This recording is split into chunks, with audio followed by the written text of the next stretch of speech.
আমি আমি অন্তত। বরং আমি আমি তো বরং বলি, নাস্তিকদেরকে বলি, বাংলাদেশে যারা নাস্তিক আছে তাদেরকে আমি বলি, বা যারা অবিশ্বাসী তাদেরকে বলি ইসলাম প্রচার করার জন্য। ইনফ্যাক্ট আমিও তো ইসলাম প্রচার করছি। সেটা কিরকম?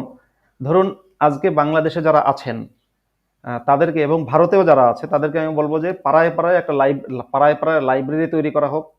লাইব্রেরিতে সবার আগে যে বইগুলো আপনি রাখবেন সেটা হচ্ছে বাংলাদেশের কওমি মাদ্রাসায় ইসলামের সর্বনাশ হবে বলে যে যে বইগুলো পড়ানো হয় না, সেই বইগুলো রাখবেন। কি বই আমি বলি? তাফসিরে ইবনে কাসির, সিরাতে ইবনে হিসাম, তাফসিরে তাবারি, আল বিদায় ওয়ান নিহায়া, অর্থাৎ এবং হচ্ছে হেদায়া কিতাব, হেদায়া, এই সব, এইগুলো সবই বাংলা আছে। এই বাংলা বইগুলো আপনারা রাখবেন। রাখার পরে মানুষকে বলবেন, ভাই সিরাতের রাসূলের জীবনী পড়েন। আমি কিন্তু আপনাকে আপনার এ কথাও বলিনি যে নবী মোহাম্মদের 23 বছর বা এই যে এই আলী দস্তির বই আলী রাখতে দোস্তের। বলছে না, রাখলে ভালো। তাও বাদ দিলাম। ইবনে হিসাম, যে ইবনে হিসামকে পৃথিবীর সমস্ত ইসলামিক স্কলাররা একজন আল্লাহওয়ালা এবং অথেন্টিক ব্যক্তি হিসেবে গ্রহণ করেন, ইবনে হিসামের বই রাখেন। ইবনে কাসিরের বই রাখেন, যে ইবনে কাসিরকে সমস্ত হুজুররা বলার সময় ইবনে কাসির রহমতুল্লাহি আলাইহি বলে, দোয়া করে, তার বই রাখেন। রেখে আপনারা নাস্তিকতার প্রচার করার দরকার নেই ভাই, ইসলামের প্রচার করুন। ইসলামের প্রচার যত বেশি হবে, ইসলামের প্রচার মানে ওই যে ওই হুজুরদের ওয়াজের মতো না, ইসলামের প্রচার মানে হচ্ছে মানুষকে বইমুখী করতে হবে। আপনি লাইব্রেরি তৈরি করুন, লাইব্রেরির মধ্যে সবচেয়ে বেশি রাখবেন ইসলামিক বই। আর কম সংখ্যক যদি রাখতে পারেন, আরজলি মাতুব্বরের বইটই যদি রাখতে পারেন ভালো।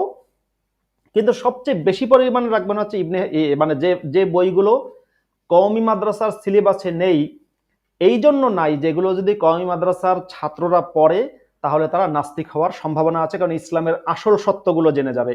মুফতি ইমরান বিন বশির আছে এবং অন্যান্য যত হুজুররা আছে, সমস্ত হুজুরদেরকে আমি বলি, কওমি মাদ্রাসায় কি, বা প্রশ্ন যদি করি, কওমি মাদ্রাসায় কি তাফসির ইবনে কাসির পড়ানো হয়? কওমি মাদ্রাসায় সিরাতে ইবনে হিসাম পড়ানো হয়? কওমি মাদ্রাসায় তাফসিরে তাবারি, তাফসিরে বাগাবি এগুলো পড়ানো হয়? হয় না।